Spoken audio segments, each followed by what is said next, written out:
Na última década, tornou-se muito fácil conseguir o que se quer através de só alguns cliques. A internet fez tudo simples demais e qualquer um pode usar um computador e alterar a realidade. Uma abundância de informação está meramente a um clique de distância, ao ponto em que é possível imaginar a vida sendo diferente. Ainda assim, uma geração atrás, quando as palavras streaming ou torrent não tinham sentido, a não ser que fossem ditas em uma conversa sobre água, as pessoas precisavam se encontrar cara a cara para trocar softwares, programas, jogos de cartas e cartucho. É claro que a maioria desses encontros eram entre grupos de pessoas que trocavam jogos populares entre si, como King's Quest ou Maniac Mansion. Entretanto, pouquíssimos programadores conseguiam fazer seus próprios jogos para dividir entre esses círculos, que em troca passariam o jogo adiante se fosse divertido, bem desenhado e independente o suficiente. Esses jogos tinham a fama de serem raros artefatos buscados por colecionadores pelo país todo. Era o equivalente a um vídeo viral nos anos 80.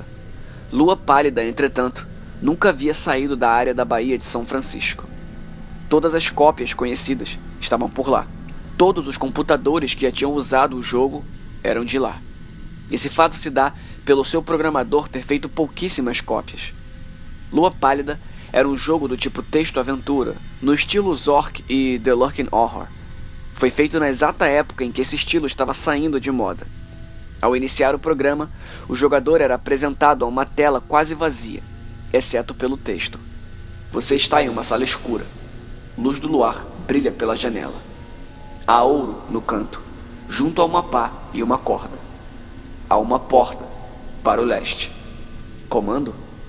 E então começa o jogo que certa vez um escritor de uma fanzine descreveu como enigmático, sem sentido e totalmente não jogável. Ao que o jogo só apresentava os comandos pegar ouro, pegar a pá, pegar a corda, abrir a porta, ir ao leste, o jogador recebia as seguintes instruções: pegue sua recompensa. A lua pálida sorri para você. Você está na floresta.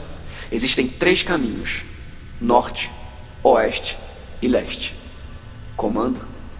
O que rapidamente frustrou os poucos que jogaram o jogo foi o comportamento confuso da segunda fase em diante. Somente um dos comandos direcionais era o certo. Por exemplo, nessa ocasião, o comando para ir em qualquer direção que não fosse o norte faria o sistema congelar, fazendo obrigatório a reinicialização do computador. Adiante, qualquer fase subsequente era tão somente uma repetição dos comandos anteriores, excetuando que eram somente as opções de direção que estavam disponíveis. Ainda pior, os comandos clássicos de qualquer jogo de texto-aventura pareciam inúteis. A única ação aceita que não envolvia movimentos era usar ouro, que ocasionava o jogo a mostrar a seguinte mensagem: não aqui. Usar a pá, que mostrava não agora. E também usar a corda, que fazia surgir o texto: você já usou isso. A maior parte de todos que jogaram o jogo avançaram algumas fases até se cansarem com o fato de precisar reiniciar o computador o tempo todo e jogar o disco longe, descrevendo a experiência como uma interface porcamente programada. Entretanto, há uma verdade sobre o mundo dos computadores que é imutável, em qualquer era. Algumas pessoas que usam sempre vão ter muito tempo livre à sua disposição. Um jovem rapaz chamado Michael Nevins decidiu descobrir se havia mais lua pálida do que podia se ver a olho nu. Após 5 horas e 33 fases de tentativas e muitos cabos de computador desconectados, ele finalmente conseguiu fazer o jogo mostrar um texto diferente.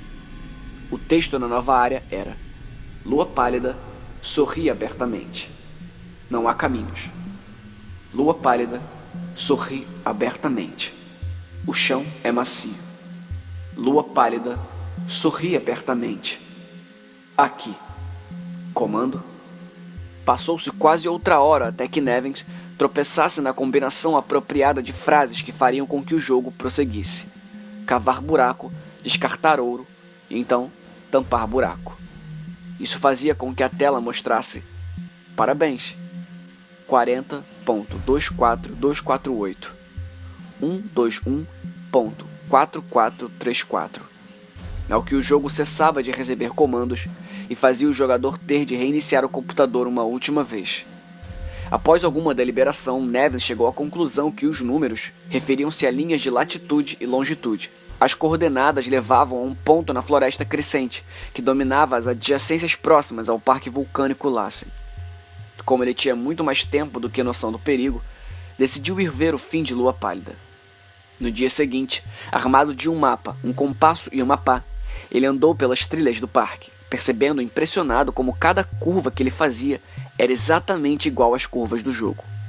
Após ter inicialmente se arrependido de ter trazido a ferramenta de escavação como que por puro instinto, ele acabou se convencendo de que sua jornada, que tinha uma semelhança incrível com a do jogo, poderia levá-lo a encontrar um excêntrico tesouro enterrado. Sem fôlego, após muita caminhada em busca das coordenadas, surpreendeu-se ao literalmente tropeçar em um monte de terra revirada. Cavando tão animado como ele estava, é de se entender o jeito como ele se jogou para trás em surpresa, quando seus esforços o levaram a se deparar com uma cabeça em início de decomposição de uma menininha loira. Nevin prontamente passou as informações para as autoridades. A garota foi identificada como Karen Paulsen, 11 anos, dada como desaparecida para o Departamento de Polícia de San Diego há mais ou menos 1 ano e meio.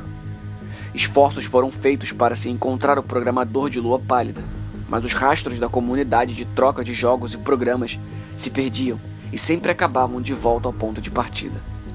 Colecionadores chegaram a oferecer mais de $6.000 em uma cópia do jogo. O resto do corpo de Karen nunca foi encontrado.